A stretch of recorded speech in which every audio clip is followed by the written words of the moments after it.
తరబడి ఎన్ని మందులు వాడినా మీ మోకాల నొప్పులు తగ్గట్లేదా? ప్రాణ పెయిన్ క్లినిక్ లో అత్యాధునిక చికిత్స. దేశ చరిత్రలో తొలిసారి ముఖ్యమంత్రితో సహా డిప్యూటీ ముఖ్యమంత్రికి స్థానం కల్పించిన ఆంధ్రప్రదేశ్ ప్రభుత్వం. ఆంధ్రప్రదేశ్ రాష్ట్ర ముఖ్యమంత్రి గౌరవ నారా చంద్రబాబు నాయుడు, ఆంధ్రప్రదేశ్ రాష్ట్ర ఉప ముఖ్యమంత్రి గౌరవ కొణిదెల పవన్ కళ్యాణ్ చిత్రపటాలను అన్ని ప్రభుత్వ శాఖ కార్యాలయాల్లో పెట్టాలని ఆదేశాలు జారీ అయ్యాయి.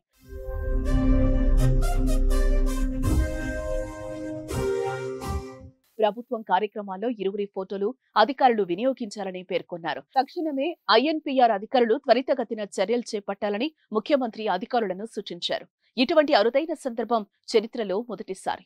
ఎన్నికల్లో కలిసికట్టుగా ప్రచారం చేసి గెలుపు కోసం సమానంగా కృషి చేశారు. ఒకరెక్కువ ఒకరు తక్కువ అనే భేదభావం చంద్రబాబు చూపించడం లేదు.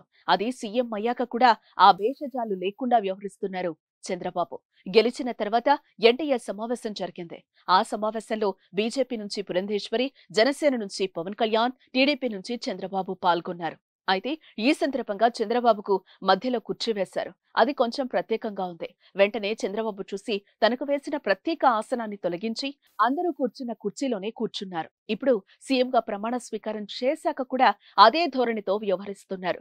సాధారణంగా ప్రభుత్వ కార్యాలయాల్లో సీఎం ఫోటోలు ఉంచుతారు. అయితే తన ఫోటోతో పాటు డిప్యూటీ సీఎం పవన్ కళ్యాణ్ ఫోటోలు కూడా ఉంచారని చంద్రబాబు ఆదేశించారు. దీంతో అటు టీడీపీ శ్రేణులు, ఇటు జనసేన శ్రేణులు కూడా హర్షం వ్యక్తం చేస్తున్నాయి.